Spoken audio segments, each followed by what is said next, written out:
start off by thanking Hashem publicly. Last week I had the flu, knocked me out completely for a week, lost my voice. Yesterday morning I couldn't even talk. Baruch Hashem is back, it's better.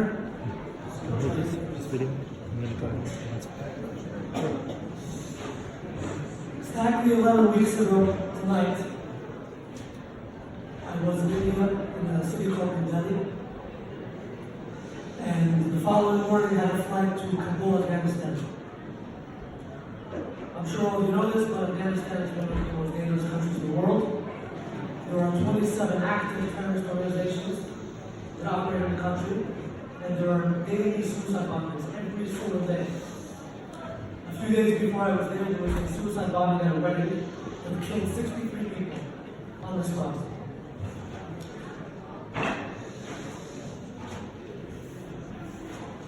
I had made all the preparations for my trip. Spoken to my group, told me to go. Everything was ready except me. I was not ready to go. Threw a back through my head, which I didn't know was open. All sorts of negative thoughts started to come into my head.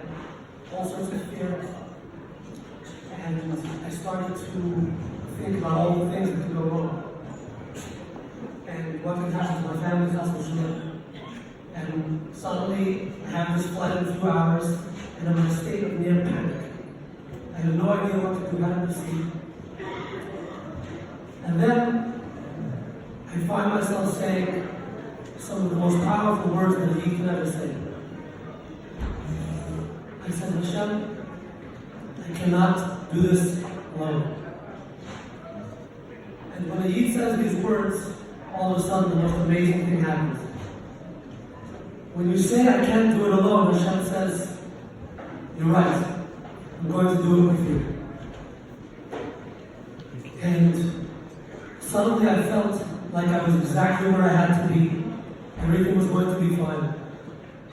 I went to the airport, I got on the plane. You should have seen the people on this flight. These are people in America that would be on the no-fly list. Every one of them was scared of that. But I was calm because I knew Hashem was with me.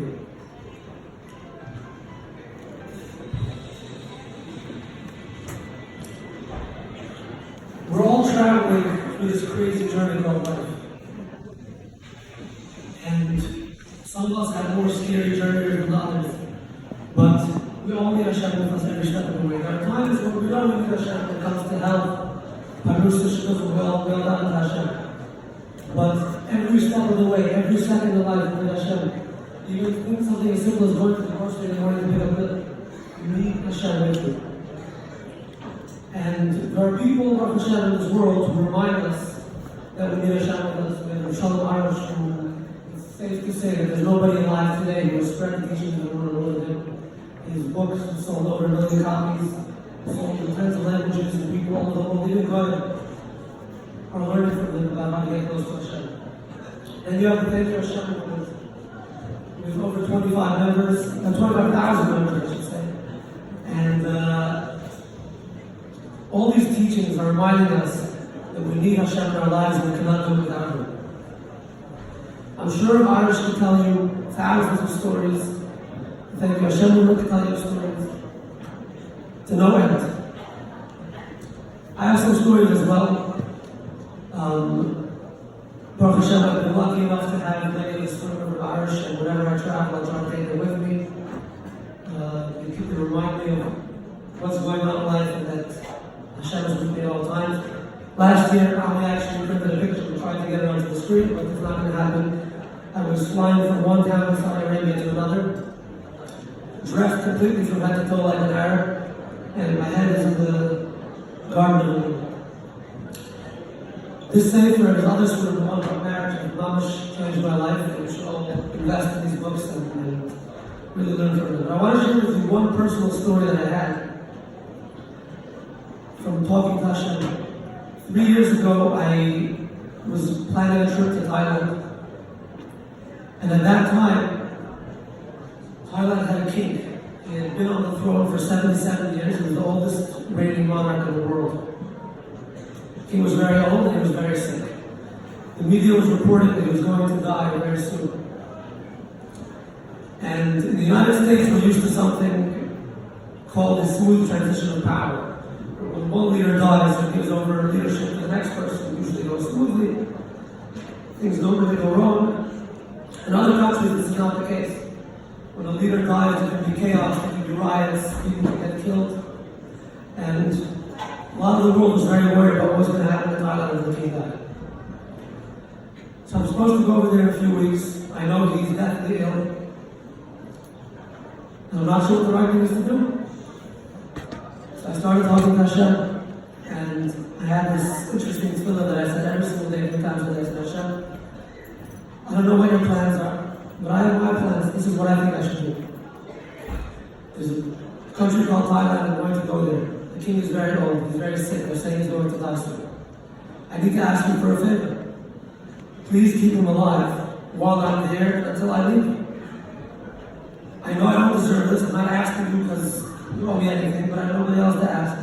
So please help me. I said this to every single day, 3 times a day. Baruch Hashem, I went on a trip. We were there for a week. It was wonderful. Everything was great. Left Thailand on a Wednesday night. I stopped in China, got into JFK at 4 or 5 in the afternoon, and I get home. As soon as I walked in the door, my wife said, "Did you hear what happened?" I said, "No. King of Thailand passed away." So I can't say that. I don't know if I did it. I don't know. I can tell you one thing. Every single word you say, Hashem is listening, and you never alone. I want to end off with one more thing quickly, not related to my speech, but tonight's part from the parsha. I think you should all hear it. Last week was Parshas Vayaru, and you know that the Bible destroyed Sodom. And when he's destroying Sodom, he told Lot and his wife, do not turn around, do not look back. The whole city of Sodom is built, getting turned over, there's explosions happening in the background, and walking away, and Lot's wife can't control herself, she turns back. We all know what happens, the Lord turns her into a pillar of salt. So, what's the big deal? What did she do that's so terrible? Why did Hashem have to turn her into a pillar of salt? She wasn't the first person to look somewhere she could have looked, won't be the last person. What is the big deal?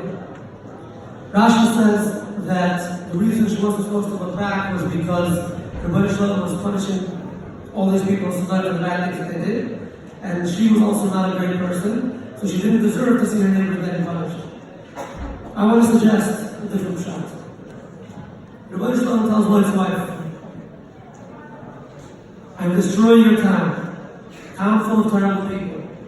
You weren't any better, but I'm giving you another chance. Do not look back.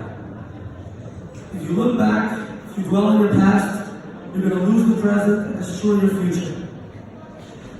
Every one of us wakes up every day. Hashem gave us a new day, gave us another chance. Do not take your past with you. Live in the moment, look forward to the future, and that's the way you can go ahead in life. Thank you very much. Thank you so much.